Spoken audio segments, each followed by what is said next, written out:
বৈষম্য ছাত্র আন্দোলনকারী আমাদের দেশে একটা সুন্দর ভবিষ্যতের আলোড়ন সৃষ্টি করার জন্য আল্লাহ তাআলা তাদেরকে রহমত করেছেন এবং আল্লাহ তাআলা তাদের মাধ্যমে এই দেশটা নতুন করে স্বাধীন হয়েছে।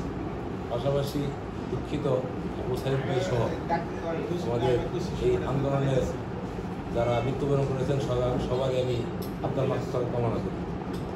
তার সুসন্ত পরিবার যাতে এই মৃত্যু স্টেডিয়াম বলতে হাই স্কুলের স্টেডিয়াম বাদে অন্য কোনো স্টেডিয়াম স্টেডিয়ামটা ওটা ফিল্ড স্টেডিয়াম হবে শুধু স্টেডিয়াম ফোন করে যে স্টেডিয়াম আছে এটা হবে স্টেডিয়ামের জায়গায় জায়গায় নিয়ে যাওয়া হবে স্টেডিয়াম করে স্টেডিয়াম ওইটা সরকার দিতে হবে। আমরা কিন্তু হালুয়াগাড়ি কিন্তু আমাদের মাঠ নেই, স্টেডিয়াম নেই আর কি। আমরা তোমাদের কাছে আমার দাবি আর কি, তোমাদের হালুয়াগাড়ি আনবা টিম চাইবা যেহেতু যুবককে আমাদের দায়িত্বে হালুয়াগাড়ি যখন মাঠ আমরা করতে পারি তাহলে আমরা ক্রিকেট একাডেমি করবো, মানে ক্রিকেটার বানাবো, ফুটবল একাডেমি করবো, ফুটবলার বানাবো।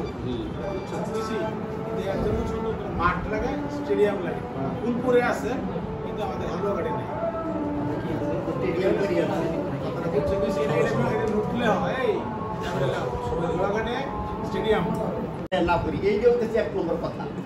আমরা যারা দুর্নীতি প্রতিরোধ করতে যাব, মানে আমরাই যদি দুর্নীতির ভিতরে জড়িয়ে পড়ি, কেউ যদি আমাদের বিরুদ্ধে ক্লেম করে তাহলে কি বিষয়টা অন্য পর্যায়ে দাঁড়াইছে না? তাই আমরা আসুন, তোমরা যেহেতু আগামী দিনের ভবিষ্যৎ, তোমাদের দ্বারা সমাজ এখন চেয়ে আছে, বাংলাদেশ তোমাদের হাতে, আগামী দিনের ভবিষ্যৎ তোমাদের হাতে। এখন তোমরা যেন ভবিষ্যতের জন্য বড় হইতে পারো, এই হিসাবে আমি মনে করবো যে কার্যক্রমগুলো আছে আমাদের বাজার মনিটর করতে গেলে যা যা প্রয়োজন এটা আশা করি সরাসরিভাবে এই বাইদের মাধ্যমে আমাদের যারা সেনাবাহিনীর লোকজন আছে তারাও হালুয়াগাড়ি অবস্থান করছে, তাদের সাথেও আমাদের একান্ত বৈঠক হবে এবং হয়েছে। তাদেরকে সমন্বয় করিয়া তোমাদেরকে নিয়ে যেন আমরা হালুয়াগাড়ি বাজারটা যেন আমরা ক্লিন করতে পারি।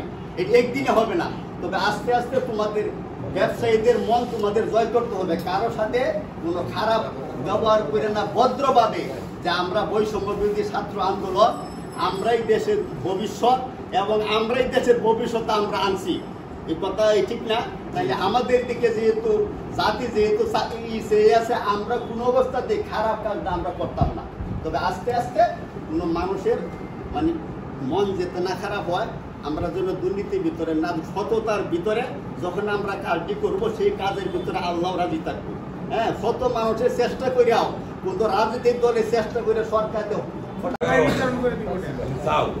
এটা হইলে তাহলে আমি তোমার জাতীয় দলের ফুটবল ক্রীড়া আছে না, এদেরকে আইনিয়া মনে করে আপনার একাডেমি করে একটা একাডেমি করে দিলে এলাকা ফুটবলার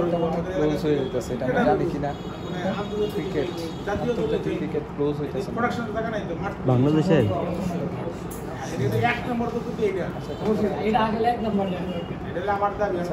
সেগুলো মাদক মুক্ত হালুয়াগাড়ি স্টেডিয়াম। আচ্ছা, এই দুইটা তুমি স্টার চিহ্ন দিয়ে রাখো। এটা হলো আমার প্রস্তাব আর কি। এইগুলা আরো দেখা গেল আরো আরো স্পন্সর বেরিয়ে মন্ত্রী এমপি কোনো পাওয়ার, উপজেলা চেয়ারম্যানের শুধু কোনো পাওয়ার থাকবে, এক শর্ত